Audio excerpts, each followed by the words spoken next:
नमस्कार दोस्तों। ये कोरोना काल बहुत सारे लोगों के लिए बहुत मुसीबत लेकर आया है और इस कोरोना काल में अगर सबसे ज्यादा कोई परेशान हुआ है तो वो गरीब तबका है और उसमें भी टीचर्स लोग हैं। स्कूल वालों ने उनके मान सम्मान के साथ बहुत खिलवाड़ किया है। स्कूल वालों को सरकारों ने मदद करके फीस भी दिलवाई है, लेकिन टीचर्स के साथ इन स्कूल वालों ने क्या किया, उनको निकाल दिया है और निकालने के बाद जिनको रखा है उनको भी आधी नौकरी दे रहे हैं। ये मान सम्मान का व्यवसाय सबसे जिल्लत का व्यवसाय बन चुका है।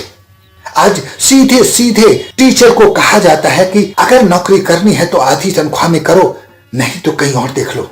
उसके मान सम्मान के साथ खिलवाड़ हो रहा है। स्कूल वाले जितने भोले बन के दिखा रहे हैं उतने भोले नहीं हैं।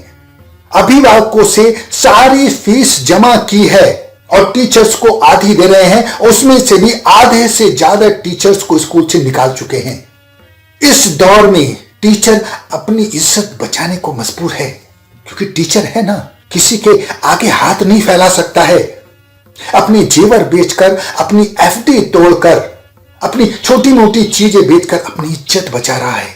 और जिन लोगों को आधी तनख्वाह मिल रही है वो भी आधा पेट खाना खाकर जीने को मजबूर है। बोल सकता नहीं, नौकरी से निकल जाने की धमकी मिलती है। और ये इस लोग वो वक्त भूल बैठे हैं जब टीचर उनके लिए जान देने को तैयार रहता था। क्या नहीं कराया जाता टीचर से, सब कुछ कराया जाता है। कन्वेंसिंग से लेकर सारे स्कूल के हर काम, जो टीचर के हैं वो भी, जो टीचर के नहीं हैं वो भी। आज सबसे ज्यादा परेशान है तो टीचर है। सरकार ने सबका साथ दिया है, रेडी वालों का, मजदूरों का, जो लोग बाहर से आए हैं उनका, जो रिक्शा वाले हैं, तांगे वाले हैं, सबको कोई ना कोई पैकेज दिया है।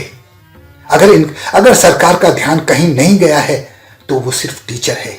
सरकार ने अपने लेवल पर अपने गवर्नमेंट वाले टीचरों के लिए सब कुछ किया है, उनको पूरी सैलरी दी है, लेकिन जो लोग प्राइवेट संस्थान के साथ जुड़े थे वो सिर्फ अपनी इज्जत बचा रहे हैं, अपने मान सम्मान की रखवाली कर रहे हैं। किस तरह कर रहे हैं ये हर व्यक्ति जानता है, लेकिन सबसे ज्यादा परेशान टीचर है। क्या उसके बाद भी वो मान सम्मान का हकदार नहीं है? उसकी हालत दिन पे दिन खराब हो रही है। आज टीचर से ऐसा बर्ताव किया जाता है कि जैसे वो इंसान नहीं है। ऐसा नहीं, इस दौर में सारे स्कूल्स वालों ने अपने टीचर्स को परेशान किया है। मैं उन लोगों को सैल्यूट करना चाहता हूं, उन लोगों को थैंक यू कहना चाहता हूं जिन प्राइवेट संस्थानों ने अपने टीचरों के हितों की रक्षा की है, उनके परिवार को देखा है, उनके काम को देखते हुए आज भी उनके साथ खड़े हैं और उनको पूरी तनख्वाह दे रहे हैं। मेरा मैसेज सिर्फ उन लोगों के लिए है जिन लोगों ने टीचर्स को निकाल के बाहर खड़ा कर दिया है। जबकि सरकार ने जब कोविड स्टार्ट हुआ था तो यह घोषणा की थी कि कोई किसी को नौकरी से नहीं निकाल सकता। आज स्कूल व्यापार से जुड़े ड्राइवर, पियान्स और टीचर्स पर सबसे भारी वक्त है। ऊपर से इन स्कूल मालिकों का बर्ताव कहीं से भी सहनीय नहीं है। टीचर्स से मेरी रिक्वेस्ट है कि चिंता नहीं करना, फिर से तुम्हारा वक्त आएगा, से ये लोग तुम्हारे सामने गिड़गिड़ाएंगे। आज तुम्हारा बुरा वक्त है, टाल दीजिए। हम आधा पेट खाकर ही अपने मान सम्मान को जिंदा रखेंगे। और पता है, ये स्कूल मालिक संस्था के नाम पर सब इकट्ठा हो जाते हैं। एडमिशन के लिए तो लड़ते हैं, लेकिन एक संस्था बनाकर सब एक साथ जुड़े हुए हैं। अगर इनके खिलाफ आवाज उठाई तो कहीं नौकरी नहीं कर पाओगे। यही डर है ना आपको? अरे काबिलियत होनी चाहिए और आप काबिल हैं, आपने अपने आप को प्रूव किया है। शिक्षक जो देता है वो कोई नहीं दे सकता, आपका साथ देने वाला कोई नहीं है। टीचर के साथ धोखा हुआ है, टीचर के साथ नाइंसाफी हुई है, टीचर के मान सम्मान को प्रभावित किया गया है।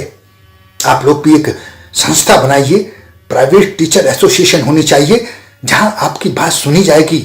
ये स्कूल मालिक आपकी बात सुनेंगे, सरकार आपकी बात सुनेगी, क्योंकि आप पढ़े लिखे हैं। आप किसी तरह का कोई विद्रोह नहीं कर सकते, आप किसी तरह का कोई हिंसक वारदात नहीं कर सकते। आप अच्छे से अपनी बात रख सकते हैं और तभी रख सकते हैं जब आपका संगठन मजबूत है।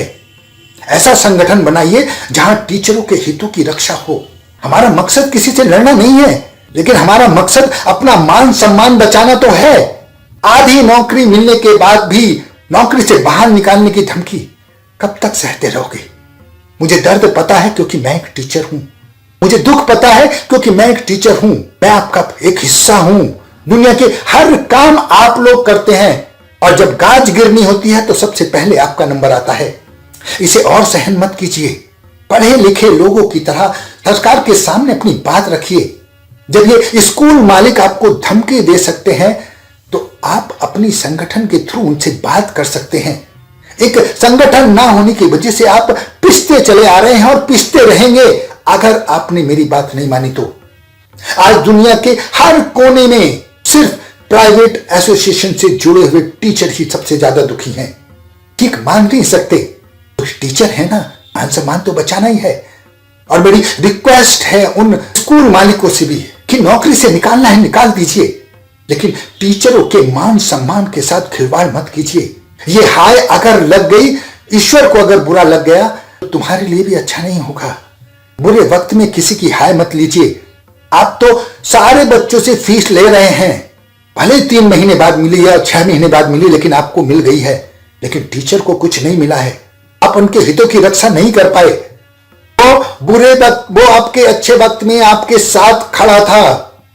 आपको चाहिए था उसका मान सम्मान, उसका सम्मान बचा के रखने का आपको चाहिए था। उसके हित में कुछ तो सोचना चाहिए था। मैं गिड़गिड़ा नहीं रहा हूं, मैं सिर्फ अपने टीचर साथियों को जगा रहा हूं।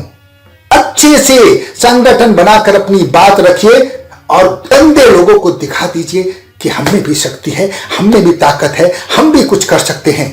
संगठित रहोगे तो सब आपकी बात सुनेंगे। अकेले अकेले लड़ोगे तो बेइज्जती के अलावा कुछ नहीं मिलेगा। अपना ध्यान रखिए, एक दिन आपका वक्त जरूर आएगा। धन्यवाद।